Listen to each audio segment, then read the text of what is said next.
as well as Cleov has had to do basically his whole career. Yeah, and we'll have to see what works out here. So we are into Champ Select for our first game. EDG on the blue side for game 1, LGD on the red side. And remember, this is a best of 5 for all the marbles, so plenty of games to play, and EDG instantly take away Imps Kalista. Imps Kalista has been so impressive. It started 0-3. I was calling questions that they kept picking Kalista right at the introduction of the champion and just didn't find success on it. But from a 0-3 start, 7-4 on that champion, so a 7-1 run in the last 8 picks of Kalista. Imp has shown a lot of prowess, and honestly, Deft has been very unconvincing on the Kalista. He's still able to draw an Urgot ban, which for him is a bit of a bonus. Hasn't played a lot of the champion, but always been a favored hover, but enough to draw a ban. Yeah, threatens with the champion, will be banned out by LGD. Kassadin banned by EDG as well, so you can see both teams, as expected, have done their homework, and Pawn still drawing the respect ban on the LeBlanc. So the LeBlanc is banned away. EDG are either going to pick or ban away the Orianna. Either they have a plan for it, they are not looking to donate it over.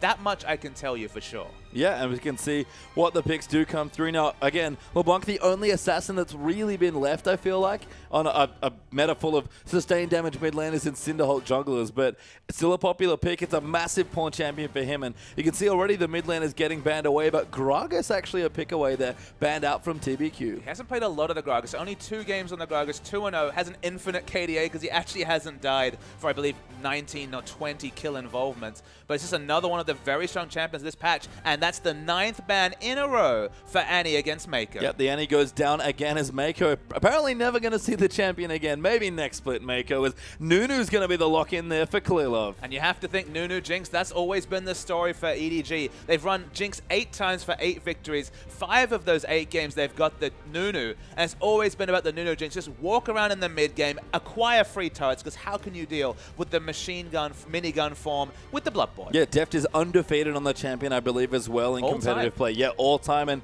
LGD might just have to take it away. Imp has 1 win recently, I believe, in the LPL. He's played it at least once, but it's not a champion he's known for, and LGD going to line up their first few picks here. The Hecarim's wide open as well, but they might have to take something else away from Koro. We'll give LGD a couple more seconds, and they lock him in. No! Switch at the last second. Hecarim Jinx for LGD. It makes a lot more sense to lock in the Hecarim, given that his Gnar record's only 2-2. He's looked unconvincing on that champion. Honestly, Flame is actually the Gnar player on this LGD lineup, 3-0 with a 12 KDA. He's just flashing the Gnar to say, yep, we know you're going to play Gnar. We know you're undefeated on Gnar, and we're still going to opt into the matchup. It's a matchup that Koro likes as well. You have to think the undefeated Gnar, hard to get away from here as Pawn flashes a couple of his favorite champions, as he is wont to do. But EDG, what do they do now? We've seen the Nunu ban as a blocker pick to this Jinx comp here, but Def going to have to play something else. EDG, I imagine the Gnar's coming through here for Koro. That would make a lot of sense, but what does Pawn want to play today? He likes to mix it up, but they're going to give a support pick there instead. It is Gnar and Nautilus. I mean, my suspicious feeling, Pastry Time, is that we're going to see an Azir pickup come through from EDG to give a bit of synergy between the Nunu and the Azir, which honestly is the strongest Blood Boil target that you see coming through from the mid lane. If that leaves the last pick, Azir versus Orianna could be our eventual mid lane matchup. Pawn hasn't played a lot of the Azir, but is obviously very comfortable on that champion. But as of now, when it comes to champions that Deft plays that really synergize with the Blood Boil, I mean, Kog'Maw jumps out, but not really a Kog'Maw comp. No, I mean, they've played a bit of Kog'Maw to decent success, but risky here potentially as LDG all in on protecting this Jinx. Sejuani goes in for the second rotation on LGD side, and Janna's there as well. It's a bit of a scattered identity, though. Obviously, Sejuani and Hecarim looking for ranged initiate. The peel coming through for Jinx. It's calling out for a Kog'Maw, but it'd be a very risky Kog'Maw comp coming through from EDG. Lulu is available, though. Pawn has played 5 games of Lulu for 5 victories, so there is still the potential of going for the Protect the Kog, but it's slightly different in terms of the kind of look that we're seeing. Yeah, and EDG, considering their last few options here, to see what they want to go for. They lock in the Kog'Maw. They're going to give it over to Deft, and Lulu comes in there as well as Pawn's champion, and like you mentioned, one of his most played. Exactly. 5-0 on that champion, 33.5 KDA. Even though you think of Pawn for his Kassadin, for his more aggressive mages, they've played this Protect the Kog'Maw comp so many times to varying degrees. Sometimes it's full Juggernaut, sometimes it's just multiple peeling threats.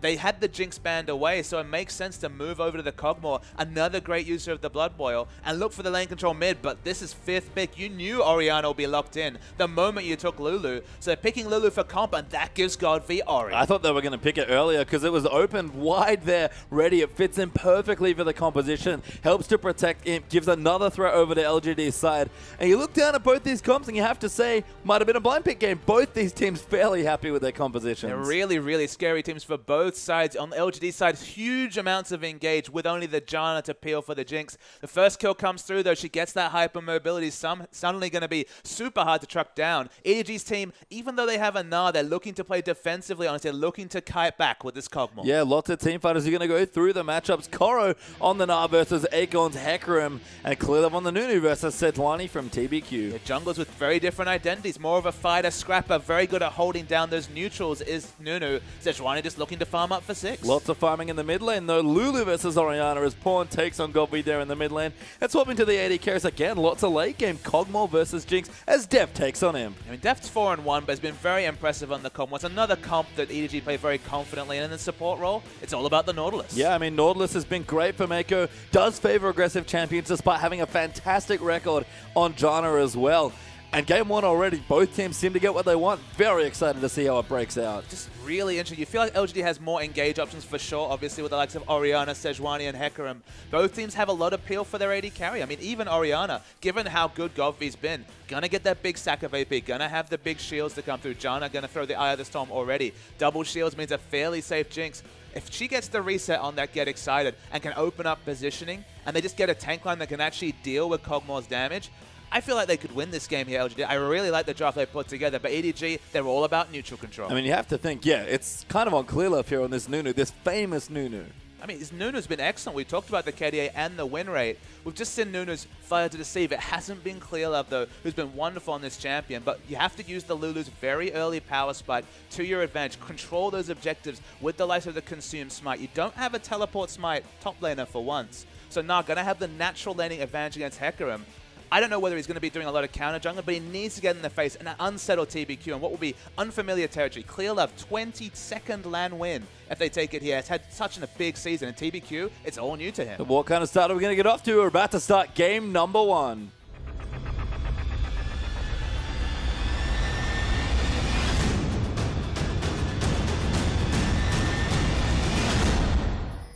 And welcome on to the Rift as we jump in for the level 1 of our first game of our best of 5 between Edward Gaming and LGD. A best of 5 grand final here, and this is it. The spring LPL title is about to be decided. Yeah, within the course of these next 5 games, we will decide the last team to go to the mid-season invitational. So many great names like the likes of Team Solo Mid to be decided. Actually, I tell a lie, of course, Korea have their finals in a week. So the second last team, with the one just being anointed last night in the international wildcard, as Besiktas joins all those top teams at that event. Congratulations there, but you're right. It's not just a domestic title here for a lot of these players. It's not just a first major win for the LPL or another win if you're Klilov. It's another invitation to a big international event. So everything is on the line here for game 1. And we've started out with not quite standard lanes here. A lane swap initiated by EDG. So EDG have really been opting into the lane swap. LGD, that's Imps Jinx, not Devs. Absolutely, yes. It's the red side that's gone to top. So they've initiated the lane swap, looking to avoid, I guess, the potential of the level 2 coming through from EDG, or just looking for the jungle fall. Of course, they've got the teleport smite, leaving this Hecarim unaccountable to enter the jungle, use his smite to pick up extra camps, means he's going to have more experience, get to that first item earlier.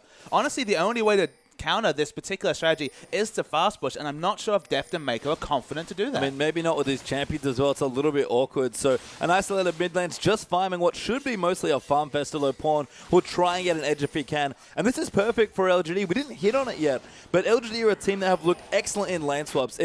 Imp seems to excel in the situations where he can get ahead early, and TBQ especially loves when he can just sort of farm passively. Exactly, especially on a champion like Sejuani, having someone next to you when you have to deal with the threat of the Nunu invade, this just gives you that much more security. It makes your jungle route that much more predictable, and freeing up PYL, something you didn't mention there. PYL and his aggressive roams for vision opens up so much of LGD's rotational play. They've got perhaps the greatest rotational top laner of all time in Akorn, who was always known for that ability on Samsung Blue. If you always get those aggressive flank wards in, you're going to be able to get the teleporter. You're going to be able to get the engages you want. The flank engages from Hecarim are one of the best ways to deal with the Kog'Maw coming out of EDG. Yeah, and that's maybe just the cherry on top of the composition here for LGD's team, to be honest. honest. It's Akon, not just good as a rotational player, excellent with low resources as well, was, maybe the world's most classic Rumble player as well. So EDG, don't get me wrong, they're great in a lane swap as well, but LGD, it just fits their style so well. And that's the thing, you finally see Hecarim entering lane, but he already has a CS advantage against the Gnar, has more experience as well,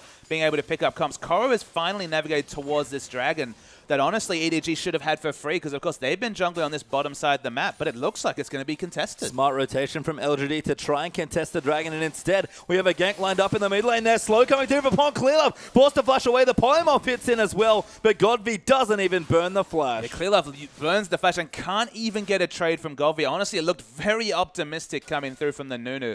Maybe they were hoping to blow a flash and then open up a more easily uncontested dragon, because it's so risky for a champion like Orianna, so positionally based, to come and contest for dragon without the flash, but no dice. Yeah, Korra going to teleport to the top side as well, but Imp has left that lane very far back in the top side, so I don't know if Korra can break this freeze even in mini-Gnar form. No, there's not much he can do, unfortunately. That's Imp's strength. You mentioned it already. They're so good at freezing waves at LGD. There's so many mini mechanics when it comes to just judging how aggressively do I need to freeze. Where does the first freeze occur?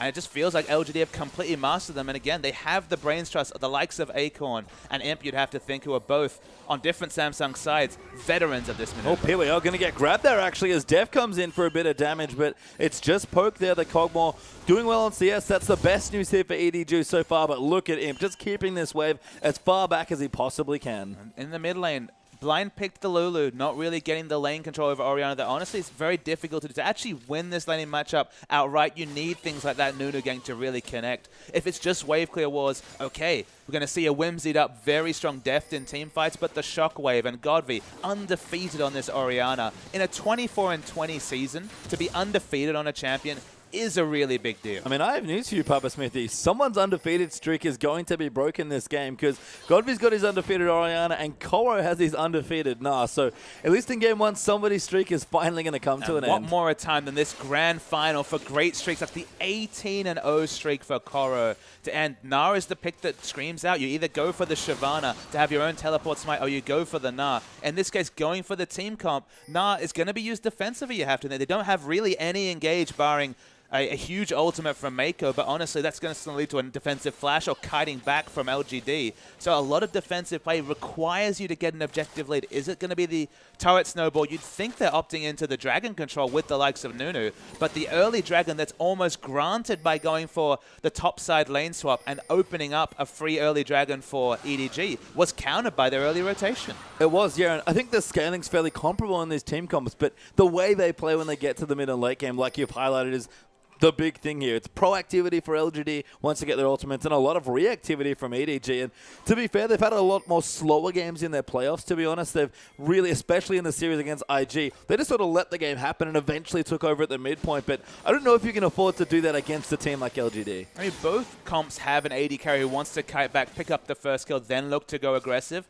But honestly, LGD have the flexible options. Like you mentioned, they have Sejuani ult, already a massively strong ranged initiate tool. They have the Hecarim flank and just the Hecarim ult and Onslaught of Shadows. There's nothing like that on EDG's side, barring the most crisp Gnar ultimate that, again, should never be afforded, because he's basically a solo frontline, except for Nunu sauntering in and hoping to get people with the Ice Blast. I mean, they can kind of rush Korra in there with the Whimsy and the Blood Boil, but I agree here. And there's better uses of those cooldowns. They have to be saved for death. I agree. And it's funny, because I mentioned about 2 weeks into this season, do not give Korra Gnar was my proclamation 2 weeks in, and LGD might be able to make me eat those words in this game. I mean, these teams have done so much prep. They understood almost pick for pick what would be picked. If you look at these picks, there's no real sideways question marks. There's no Anivias. There's no champions that are out of the meta for these teams. These are very prototypical team comps. We haven't seen this particular Protect the Kog'Maw comp from EDG since about week 6 or 7, but honestly, they were nailed on to be first place from about that time.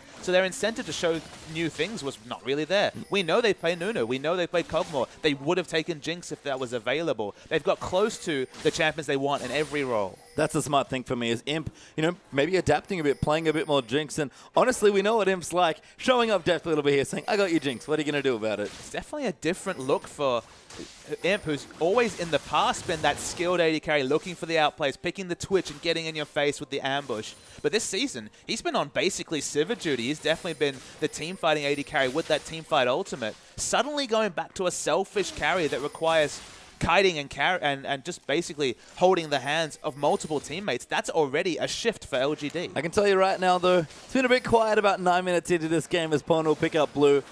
When Imp gets that first kill, that aggression that we know from Worlds will be right back. And again, you need to get items on your front line. Because you've been in a lane swap, Na's going to be held back. Suddenly, the Randuins, which you have to think is opting into, will be delayed. In the terms of the sheer laning matchup, because they're equal in level, Akon's going to have to respect him in a 1v1, but still, he has to get back this CS disadvantage, this hole he's been in, because of the fact that Akon got the free opportunity to jungle with Smite. And you can see he's trying it as well. Double Doran's Blade actually for Koro, possibly even looking for a Phage to try and get back ahead in the lane matchup after the early swap, but LGD have navigated this first 9 minutes wonderfully, and that's what we've expected from them ever since they started lane swapping. Speaking of Phage, we see that already being completed for Def. It's the more defensive option, honestly. If he's feeling confident in laning matchups, he's happy to build, say, the Ruby Crystal and the Longsword, and then just straight up buy a Sheen just for the extra power it gives you in the trades. But even though he has the Living Artillery available, he's gone for the Phage just for the Orb Walk. Good pressure there from him. Very nice. Chombers actually uses the ulti for harassment, but does not connect. Okay, now he doesn't have the kill pressure. Again, you mentioned it correctly. He was just looking to force Deft out of lane because he's taking a lot of pressure and free autos under the turret. And that's sort of Kog'Maw's thing with the Bio-Arcane Barrage and the Phage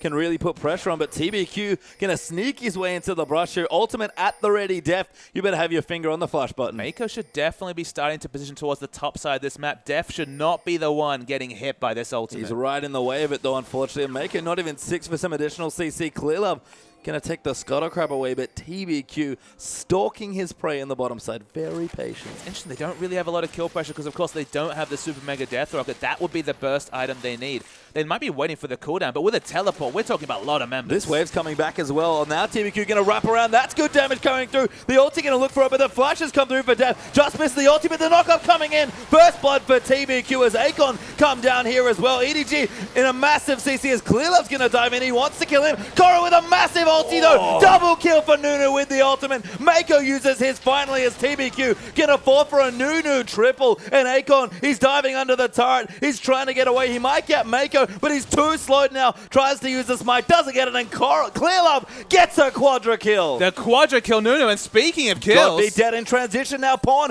gonna look in. Will he go for the dive? Good shield from Orianna, but Pawn, he wants it. He misses the glitter lance, gets ignited, and has to back off. Govy should live here, but the delayed Penta... I mean, Clearlove coming in, he might be able to get it, but he is going to dive through. That's maybe too much. Shield comes through. Glitterlance attempted to ride in. Smart stuff, but no dice. Godfrey just so confident, understands the ranges, the damage. It's coming oh, Imp gets it as well with the ulti. All right, calm down. That was a nice snipe for downhill. Just trying to work out what happened there. 4 kills, but all of them onto Clearlove. What snowball items, pun intended, can this Nunu pick up to make up for his team? Almost you might think, okay, maybe he needs to go for something a bit crazy. Is it just opting into the fast Aegis, or do you go from left field and think about the Zeeks? Might be Warmogs as well here, to be honest. Clearlove loves his snowball Warmogs. We've talked about how much he loves to tower dive, and there's nothing better to tower dive with than a whole stack of health. There's this dragon being aggressively contested by TBQ and friends. But, I mean, LGD, they got this from that big snipe, but honestly, from the over-aggression from EDG, looking for a turret dive, instead of just backing away and picking up the free objective, this is the sort of objective-based mistake that EDG almost never makes. And we're going to see the replay of this crazy, crazy fight. So teleports come in. Remember, this is Hecarim getting there first. Gnar teleports in second. Def falls down for first blood. And you're thinking, okay, this is LGD's fight. The Wombo starts. Clearlove saunters in, as is the want for Nunu. But this Gnar against the wall into what was actually just a delayed channel coming through was already a double kill. The triple comes through, and he really wants to fast over this last kill to Koro. Mako is literally one rampage away from death or an auto attack. Neither comes through. Awkwardly, Clearlove still picks up the kill because the minions, and he was the last one to auto. Yeah, looked at minions or red buff, but I mean, Koro tried to get it with a hop and couldn't find it, and 1,000 gold EDG go up, but a dragon here as well for LGD means that at this point, to be perfectly honest, we're all even as Koro ultis Akon just for the harass. And that's the worrying thing. EDG got the big kill. They team fought well. Free Dragon, well, they got a Nunu. Should have been easy, but no, they went overly aggressive for the turret dive on Govy. First, just the mistake from Pawn. He wasn't able to mechanically hit his Glitter Lance and pick up the kill, then the dive from Clearlove. There was so much time and space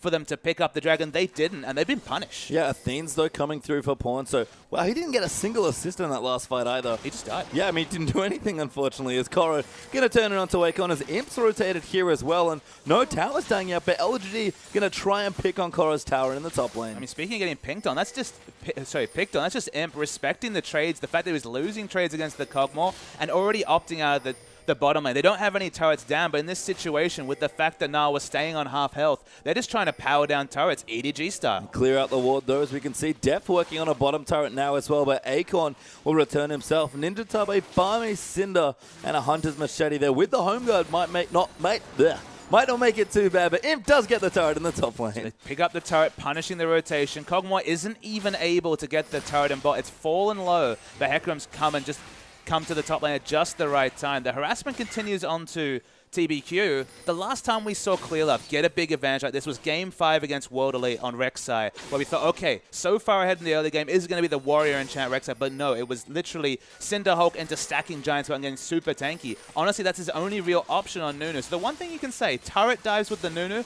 looking pretty easy because he's going to take so many turret hits already. And that's always been Clearlove's specialty, honestly, all season long, on his Nunu especially, as we look down the items. Deft has picked up his Trinity Force at a very tight clip, just under the 15-minute mark. So look for him to return to the bottom side. Not scared of Imp if he's there, and he should be able to get the turret trade. There's just so many great ball carriers coming out from LGD. You really worry for the life of that Void Puppy and Kog'Maw. Specifically, Hecarim is an excellent initiation option. Sejuani doesn't always get into actual Shockwave range, but is another decent ball carrier. So they do have multiple options in that case. And Shockwaves, as we said, 6-0, have been super on point from Godby. Pawn creating good pressure here in the mid lane, though, does spot TBQ and kind of shoos him away with the Glitter Lances. Mako and Clearlove down the bottom. They'll just apply some pressure here. They'll dive if they have to, but they just want the turret. They're definitely applying pressure. Imp's already been zoned from the miniwave for 30 to 40 seconds, respecting the fact that both Nunu and Nautilus were found in transition.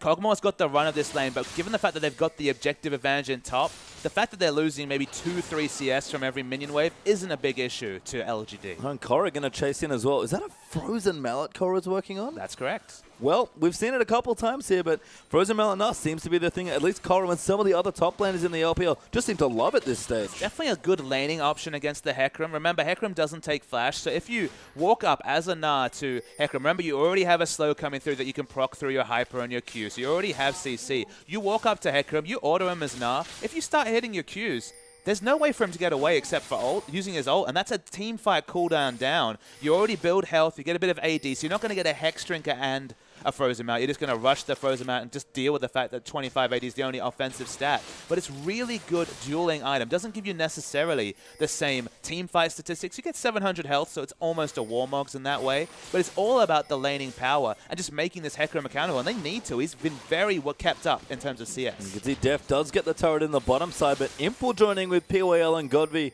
towards the mid turret here, and Pawn took quite a lot of damage actually from the earlier dissonance there. Will clear the wave out, but Imp just face tanking it as Clearlove's forced to come in, and Akon wrapping around the back, really thinking about a turret dive there. He's just going full Akon in this case. He's always in the right spot for these turret dives. Very risky against the Nunu Lulu because, again, we're talking about a high health person and a Lulu who can give you extra health with the wild growth. Mid lane's definitely a party, though. They want to power down this turret. Yeah, and Korra getting a bit more free time now, up about 20 CS in the top lane there as well, so he's done a good job. And this laning phase gets somewhat extended, which it seems like LGD want to do.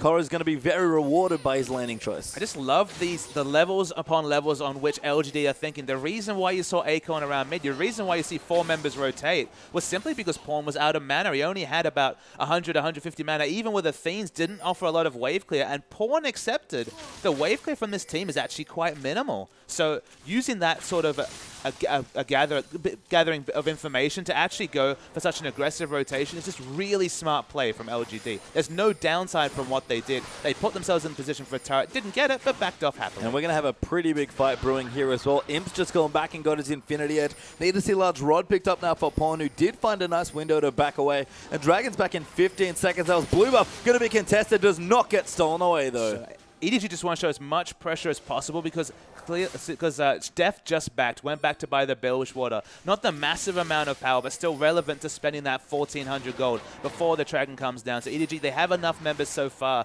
with early power spikes to bully out vision control, and that opened up enough space for Def to recall. Yep, they do lose vision, actually, of the Dragon to LGD, as EDG have done a fantastic job warding the neutral area, especially towards the bottom side of the map. Dragon is back up. You have to think they've got the control here, and if they're looking to force a fight, as Koro even takes the tower in the top side, they're going to go for this Dragon. You have to think both top laners with the teleports and everybody ready to fight. And just look at those wards. There's flank wards, there's defensive wards, there's pink wards. Everybody's going to get what they're looking for. It's basically the random sampler of warding between these two teams. And you're just waiting for that massive engage from either Koro or Akon. Yeah, and I feel like these are some of the junglers and teams that are still actively using double Sightstone as well. You can see in the inventories, both TBQ and Clearlove going for that Sightstone fairly quickly, and we've talked about it for both teams, actually. They love to get aggressive wards down. I like the fact that you use the word using, because plenty of them are still purchasing, but you watch a team like King who has double Sightstone and no wards on the map, compared to these teams like EDG and LGD. Both teams have flank wards. Both teams have defensive and control vision around objectives. So both Akon and Koro are empowered to make meaningful decisions about how to engage with teleports. And honestly, if it's a teleport battle, advantage will always go to Akon. It will, and EDG have to clear vision out as well, because they have no good engage options other than that. If they can force LGD to come to them, that's a good spot. And Dragon might be being aggressive now, as LGD, little tentative to step towards the pit, clearing out vision instead. They have a lot of Dragon damage. I think they just have to respect and seed it in this situation. There's a teleport coming in. Dragon's dead, but Akon is coming through. TBQ trying to line it up. Mako will get the hook in there, and Def just dishing out the damage. Koro is hopped down as well. Wonderful rage management as everybody flashes away. Def, though, going to chase in. Koro does find the Q and gets onto PYL, but the Trumpers will stop Koro. Def will be stopped as well on the ball. A big no-go zone there as all of LGD get away safely. Honestly, I think it's a wasted teleport coming through from Akon. You saw the defensive formation EDG had. Basically 4 tanky members in front of Def to free hit. There's no way you can engage on that if you're TBQ. So he gets chunked out and the push continues. Yeah, take the turret in mid. That's actually 3 outers all completed now by EDG, as LGD find themselves down a couple turrets and about 2,000 gold. It just feels like they didn't look for the kind of aggressive teleport we would have expected. The Hecarim went for a more defensive teleport. They weren't in formation to be able to offense, and then EDG, basically with the flying V when it comes to defense, there's no way that Sejuani could have sniped out the Kog'Maw. And if Kog'Maw is free hitting, you're going to die fast if you're the piggy with just health. Yeah, I mean, that's the thing with Sejuani. Does need her items to get tankier as well, and Cinderhawk sure helps a lot. Sightstone even contributing there as well, but just the Glacial Shroud on top of some other small components, maybe not quite enough at this stage. And look at Clearlove on the other side. He's using that gold for exactly what I thought it was going to be. Warmogs ahoy. Yeah, Warmogs is the build. I'm actually a bit surprised. The Aegis is kind of demanded against the likes of Orianna. Even though it's the solo threat, Godvi will find a way to thread the needle on that shockwave. So maybe they're just thinking, get it later and just, again, get ready for the turret diving. I mean, Sejuani does good magic damage as well, so I agree with the Aegis pick up there wholeheartedly. And there it is.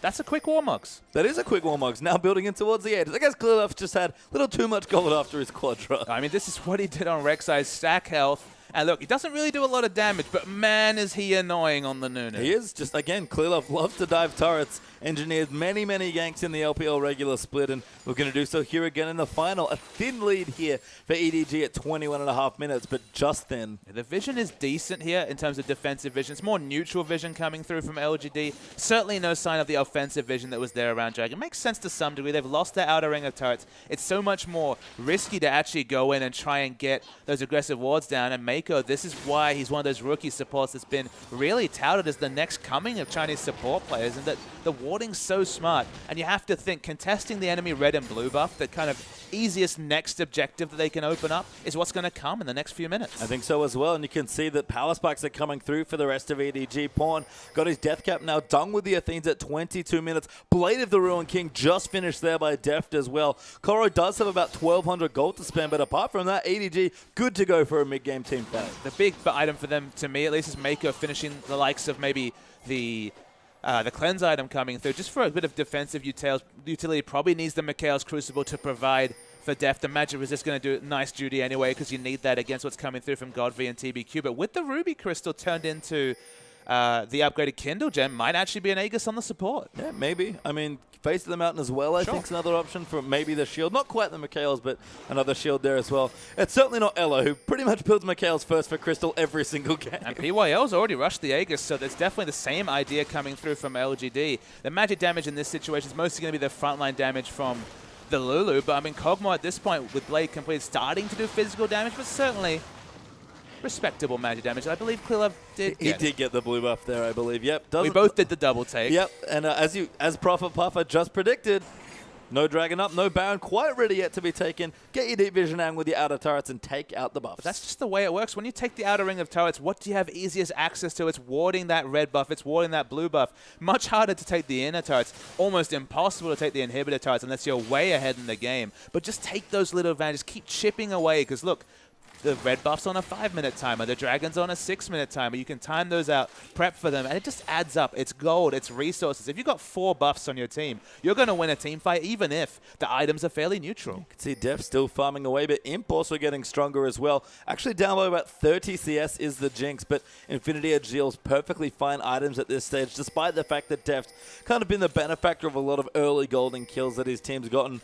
Koro as well, 4 assists with almost equal CS to Akon, who every single game seems to somehow get CS. And look, Akon's almost to his 3-item triumphant. We always say that the item built to kill an AD carry, it's all about the Trinity Force, Cinder Hulk into the Home Guard boots. 2 of those finished. The other one less than 1,000 gold away, you'd have to think, at this point, just given the amount of CS he's picked up. It's going to be difficult to take out Deft. He's going to be positioned defensively. They've got the Lulu. They've got the Nunu. I mean, even the control ultimate from Nautilus might be irrelevant. But that's his modus operandi. That's his item build, whereas Koro is just going for that please do not give Imp any resets build. And honestly, Koro and Nunu, the Nara and Nunu are so damn tanky that first skill, if they position effectively like we just saw in that Dragon pickup, how do you ever get a reset when there's like 4,000 health already? I don't know. I mean, it's a good frontline for EDG, but it is reactive. That's the issue. But they are playing proactively right now. They have a lead that they can kind of run with, and Dragon back up in 40 seconds. EDG, I'm not going to say comfortable just yet, but they do have a lead in the game. They'll be comfortable when they start to sweep out this vision. We see double flank wars, 1 on the enemy red, 1 on the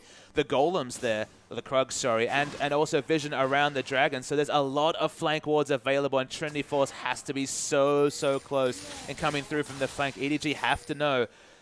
They're starting to clear the wards, though, which is important for them, but they need to neutralize that vision in the next 15 seconds. And again, fights on their terms, EDG will look great. Fights where either Hecarim gets a huge flank or EDG are forced to go in aggressively, much worse. 5 seconds left to the Dragon now as well. Acorn looking to go back close to his Trinity Force when I last checked. Might just have the Zeal at this stage. Sells an item, might have enough, but EDG, they're already on top of the Dragon, and Randuin's almost completed for Koro there as well. Dragon damage far too high as Acorn is trying to find a way, and he does have his Trinity for the Koro, but it's a massive ulti onto Imp and TBQ. Mako comes in with a Depth Charge, but Def just killing Akon. He's not tanky enough. Ulti's over the corner trying to get in, but Def going to waddle his way back around. Clearlove zones him out with a massive ult. He's so big with the wild grip, but Godfrey nails it. A shockwave there. Koro going to go down. That's the first reset, but Sejuani will fall instead. Everyone's so low. Imp so close to another kill as well, but a 2-for-1 trade here. EDG just ahead. Yeah, but LGD's completely outfoxed EDG. You saw Deft actually had a bit of tunnel vision onto Akon.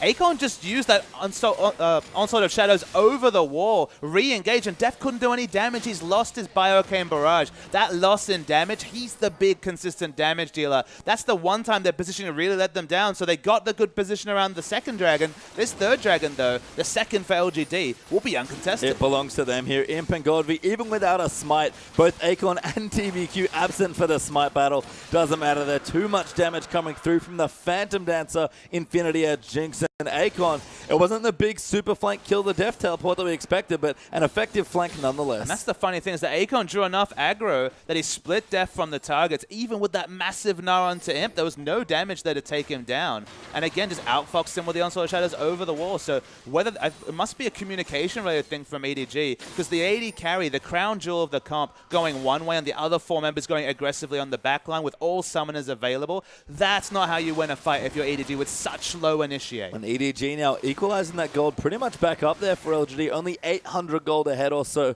Edward Gaming. Now getting vision around the Baron. We know that EDG loves to do Baron at about 25 minutes in, but this game in general has been a lot slower paced because honestly, against opposition like LGD, you do have to slow down. Remember, the point we mentioned earlier, that only wave clear on this EDG side is Pawn. So Pawn getting picked off, remember, he does like to position quite aggressively, has been prone to being solo killed in lane and both caught around the team comps. He is the only true wave clear of this comp. Will need to play more defensively than he's probably used to on the likes of Lulu. And when Sieges come out, LGD has so many different options that if they ever pick up a Baron, that Siege is going to be so hard for EDG to disrupt. Yeah, checking in on the mid laners actually. You can see Godvi has his Blasting One plus the Rabadons and the Athene, so working towards a Void stuff. Pawn, on the other hand, with his Aether Whip's going to go in towards a Lich Bane for the slightly more aggressive carry-oriented option. Imp, Pickaxe done their same for Def, so they're both working on their last Whisper, it looks like, and they're trying to steal another blue away, and Clearlove to be able to take it, but if they can get it, no, denied again from Orianna. Denying blue is actually even more important than usual. You might think, okay, Orianna's a mana dependent champion. Athene's comes through as buffed. You might think, okay, maybe Ori doesn't need the blue as much, but because everyone's so tanky on EDG, that first rotation of spells, the Shockwave Burst, is going to be just a bit more of a scratch, to be honest. You're going to need multiple rotations of spells. You're going to fall low in mana, whatever you do if you're Golvi in this game. So blue buff is critical. A Clearlove caught, but fairly tanky, so probably doesn't mind too much. Maybe now with Akon there as well. Actually just channels the ulti right on top of them. In takes a decent amount of burst damage with Akon coming in. Massive Sejuani are going to catch them. Mako gets melted, and Impy's so excited. Koro, massive Nara ultimate stuns 4, then 3 people with the wallop, but Def can't get in range to do damage, and Imp gets another kill. It's a huge pick, 29 minutes, and that's probably going to be Baron coming to LGD. Remember, Golvi wasn't even there in the whole engage. Shockwave is still a threat as Pawn and Deft are trying to contest for this dragon. I mean, it's 2v5 right now. This would be a heroic contest for EDG, and no real way to steal it. Double smites available for LGD, and they claim the Baron. And the vision advantage, just being able to pick up the Nunu in that situation and take him down, has undone a lot of what EDG wants to do. We mentioned that a significant win condition, as is always the case, is amplified in this game for LGD. They pick up Baron. Suddenly, with strong wave clear, it's still going to be a struggle for Lulu to take down these Baron buff minions. And the push, the siege is so good for LGD because they have offensive options with the likes of the Onslaught of Shadows, with the likes of the Glacial Prison. They're able to kite back very well with the Janna. They look great going offensively and defensively. EDG only really siege well. They don't defend sieges particularly well. So they might have to watch as important structure after important structure is felled during this Baron buff timer. I mean, importantly, LGD only with the 2 towers taken. EDG, of course, took the 3 quite a while ago, but LGD going to start knocking down some structures for some standing gold, and Lichbane not quite there for Pawn. They need to stick together, and if LGD split up, should be pretty tricky, like you've already highlighted, for EDG to clear these waves. I think it's just not respecting the vision. EDG always have great vision, but in this case, they've been outfoxed just because they've had aggressive and defensive vision coming out from LGD. The double Sightstone has been so smartly used. TBQ, we might rag on his fighter play, but his knowledge of where wards need to go and the communication between these LGD members, the one thing you can say, the communication that we have to speculate to some degree, but seems to have definitely been on for LGD and a bit scattered from EDG. I mean, Clearlove just should not have been there. I guess felt pretty confident with the Warmogs, had about 4,000 health. Now it was a Spirit Visage to make him even tankier, but got caught in a situation where it looked almost impossible for Nunu to get caught, and as a result, EDG lost the team fight in the subsequent Baron. Dragon, he's back up in a couple of minutes, but look at him, already going to take out the first of many turrets. As you mentioned, this is the free gold, very easy for them to pick up. No answering coming through from EDG. They just have to react to these rotations. Only Gnar in bottom lane. Gnar in mini Gnar form has basically no range wave clear. Needs the Mega Gnar Boulder Toss to come through to have any semblance of hope to wave clear. And you can see multiple members coming through to make this a very safe siege for LGD. Oh, we're going to get poked off here as all the Baron up minions are so hard for them to take out. Deft crucially does have his last Whisper now, and Pawn does have a last Whisper, but Akon always in the right place at the right time. Going to take out a turret himself. It's not good options. Hecarim's got such strong sidewave push with the Baron buff and, of course, the Trinity Force. He's just smashing down turrets himself. And EDG are losing the maximum. And this is still with over a quarter of Baron duration. They're going to go in again. Impia free hitting there with the Orianna shields. Feels so confident with all this peel for him as well. Doesn't even bother using the rockets for the most part. Just gets in minigun form and takes out another turret. And what are EDG to do? Their initiates just aren't really initiation options. Clearlove is annoying. He gets in the front, but doesn't have any hard CC to keep members around. Nautilus is just a peel, but it's not jungle Nautilus who can disrupt to disregard multiple members and ult the AD carry. In this case, it's going to be just trying to peel for Kog'Maw. And they just have no other initiation options behind the picture-perfect ultimate for Koro. And with all these wards, look at this red side jungle littered with wards by LGD. They're just never going to be that flank from Koro. Yeah, it's going to be a lot of cleaning work there for EDG to get all the wards out of their jungle. And they're trying here. Dragon actually back in 10 seconds, and LGD not quite in the area. Akon does have his teleport, and he's scarily strong at this stage of the game. So EDG might try to rush down the Dragon, but it's a little risky. It's going to be a Frozen Heart finished for Hecarim, you have to think, if he backs, but no pings onto the enemy blue buffs. They're looking to take that over the Dragon. And EDG, understandably, hard to make any assertive moves after being soundly beaten for the past 5 to 6 minutes. I mean, LGD do the right thing, go down to the Dragon and make sure EDG can't have it. No, actually, they are going to go in. They've not taking the Scuttle Crab either, so this is fairly all in. The Scrying will see them. Clearlove should be able to get it and does. That might force a fight. TBQ getting grabbed by Mako. Koro in the backline. Trying to find the Nara ulti, but Akon coming in. Mako on Pawn gets Shockwave there, and now Akon diving in onto Deft. He's so low. Akon uses his ulti and takes out Kog'Maw. Koro still fighting onto Nara. Pawn can't do enough damage. He goes down to Imp and Imp. Gonna have a field day now. Mako gets killed by Akon. That's the 4th kill there as Hecarim gets the double and Jinx takes her own.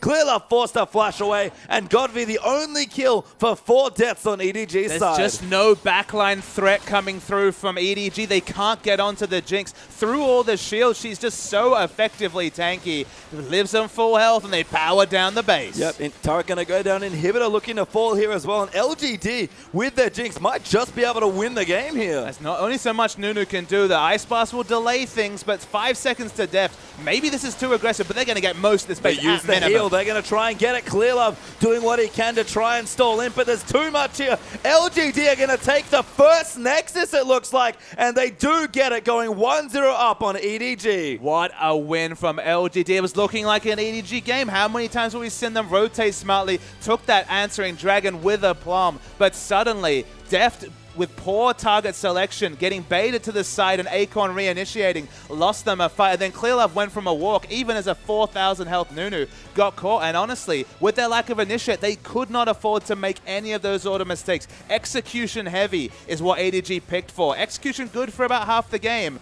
but swiftly was completely answered in the second half by LGD. You can see Koro there, kind of flabbergasted, and I don't blame him. He's thinking to himself, how did my undefeated Nah finally lose a game? And Godviz Orianna, at least for now, will stay undefeated. They just made mistakes that aren't characteristic of EDG. It was a well-deserved win for LGD. They picked the comp that worked best going forward with pick power, but also had excellent neutral control and excellent siege. Honestly, LG's comp did a bit of everything. EDG, they could have picked anything. They picked the Lulu blind. They left the Orianna up. Don't know how many times you can make that mistake if you want to win. Well, we'll have to see, but LGD do go up a game here in our best of 5, but don't go too far away. When we return, Edward Gaming versus LGD Game 2 will be here.